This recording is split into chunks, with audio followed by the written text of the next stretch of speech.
इंदिरा एकादशी व्रत का महत्व और कथा। पितृदोष निवारण। इंदिरा एकादशी व्रत का महत्व।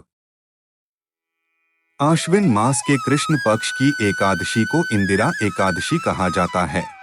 इस एकादशी की खास बात यह है कि यह पितृपक्ष में आती है, जिस कारण इसका महत्व बहुत अधिक हो जाता है। मान्यता है कि यदि कोई पूर्वज जाने अनजाने हुए अपने पाप कर्मों के कारण यमराज के पास अपने कर्मों का दंड भोग रहे हैं, तो इस एकादशी पर विधिपूर्वक व्रत कर इसके पुण्य को उनके नाम पर दान कर दिया जाए तो उन्हें मोक्ष मिल जाता है और मृत्यु पर्यंत व्रती भी बैकुंठ में निवास करता है। एकादशी व्रत का व्रत जब किसी कामना के लिए किया जाता है तो उसे कामे एकादशी व्रत कहते हैं। ऐसा व्रत धन, संपत्ति, संतान, आयु, स्वास्थ्य आदि की कामना से किया जाता है।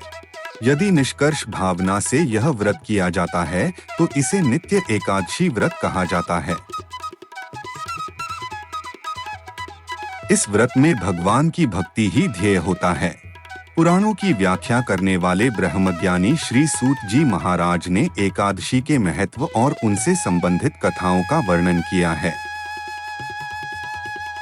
उनके अनुसार इंद्रियों पर नियमन यानी संयम करना आवश्यक होता है, इसलिए इसे नियम भी कहते हैं।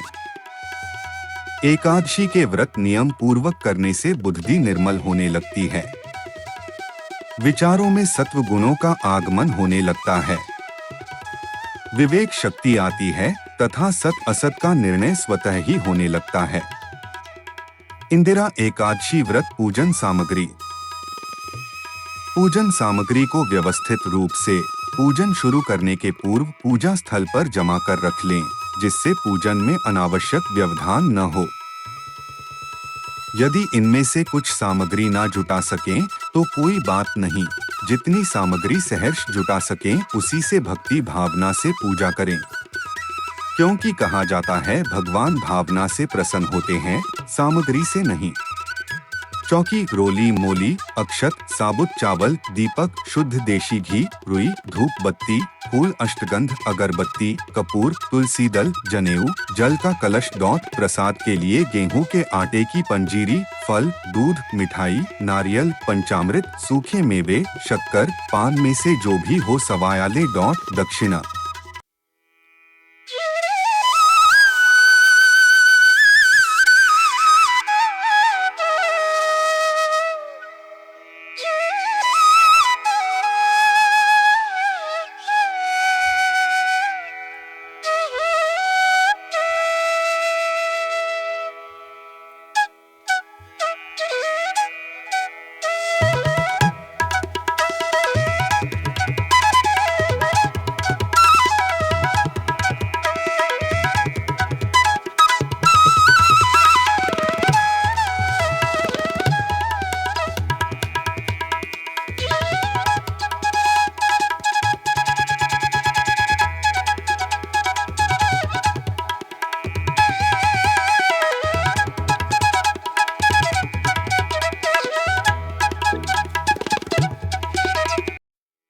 पूजन का मंडप।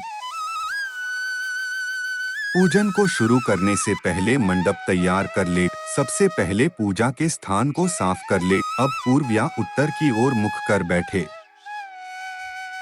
पूजा वाले स्थान को साफ करके चौकी स्थापित करनी चाहिए। चौकी पर शुभ चिन्ह स्वस्तिक बनाएं। चौकी पर साफ लाल रंग का कपड़ा बिछाएं। अब भगवान श्री गणेश एवं भगवान विष्णु की तस्वीर रखें। श्री कृष्ण या सत्यनारायण की प्रतिमा की भी स्थापना कर सकते हैं। अब बाईं ओर दीपक रखें। चौकी के सामने पूजन की थाली व जल भरकर कलश रखें। पूजन की थाली में रोली से एक स्वास्तिक बनाते हैं। इस थाली में ही फूल, मिठाई, रोली, मौली, सुपारी, पान, चावल, कपूर, धूप, अगरबत्ती, एक दीपक, जल कलश रखे। इंदिरा एकादशी व्रत कथा। धर्मराज युधिष्ठिर कहने लगे कि हे भगवान, मैंने भाद्रपद शुक्ल एकादशी अर्थात पार्श्व एकादशी का सविस्तार वर्णन सुना। अब आप कृपा करके मुझे आश्विन माह के कृष्ण पक्ष की एकादशी के विषय में भी बतलाइए। इस एकादशी का क्या नाम है तथा इसके व्रत का क्या विधान है? इसका व्रत करने से किस फल की प्राप्ति होती है? भगवान श्री कृष्ण कहने लगे कि आश्विन कृष्ण एकादशी का नाम इंदिरा एकादशी है। यह एकादशी पापों को नष्ट करने वाली तथा पितरों को अधोगति से मुक्ति देने वाली होती है। इस एकादशी से संबंधित जो कथा प्रचलित है उसे मैं तुम्हें सुनाता हूँ, श्रद्धा पूर्वक श्रवण करो। प्राचीन काल में सतयुग में एक महिष्मती नामक नगरी जिस पर इंद्रसेन नाम का राजा राज्य करता था। वह राजा बड़ा ही दयालु व प्रतापी था, जिस कारण उसके किसी भी वस्तु की कमी नहीं थी और उसकी प्रजा भी बहुत सुखी पूर्वक जीवन व्यतीत कर रही थी। एक दिन राजा अपने दरबार में बैठा हुआ था तो उसी समय देवर्षि नारद जी वहां आ पहुंचे।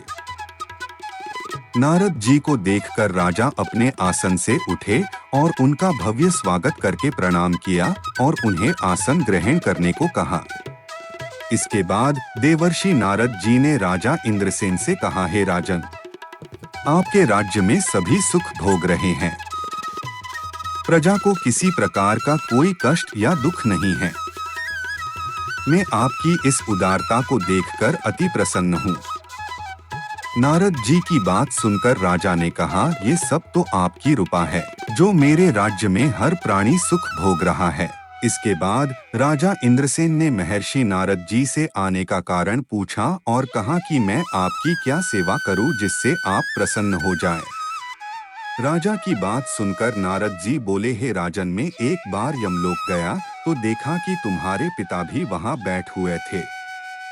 हे राजा, तुम्हारे पिता भी तुम्हारी तरह ही बड़े ज्ञानी धर्माता थे, किंतु एकादशी का व्रत नहीं करने के कारण मरने के बाद वो यमलोक में गए, जिस कारण वो बहुत दुखी है। उन्होंने तुम्हारे लिए एक संदेश भेजा है। राजा ने पूछा, वह क्या संदेश है? देवर्षि कृपा करके मुझे बताएं।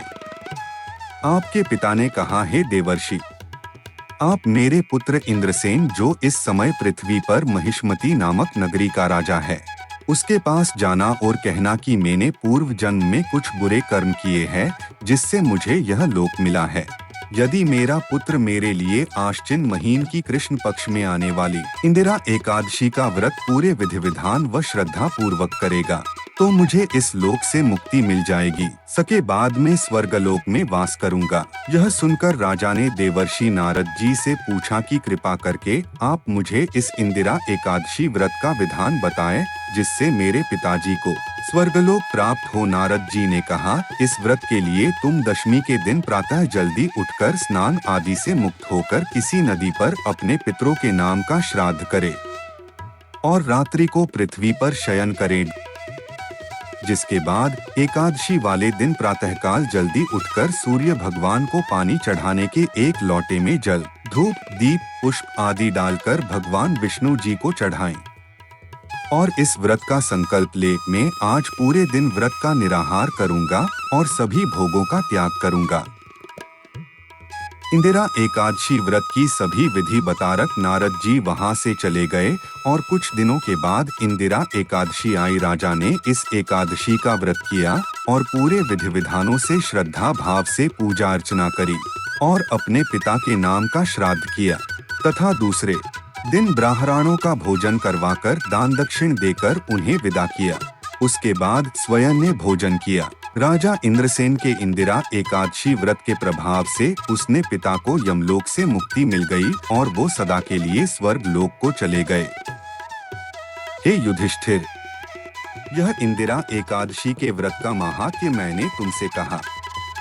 इसके पढ़ने और सुनने से मनुष्य सब पापों से छूट जाते हैं और सब प्रकार के भोगों को भोगकर बैकुंठ को प्राप्त होते हैं।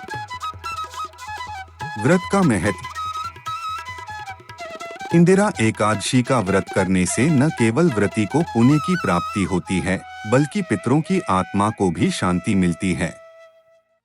इस दिन भगवान विष्णु की पूजा और व्रत करना विशेष फलदायी माना जाता है।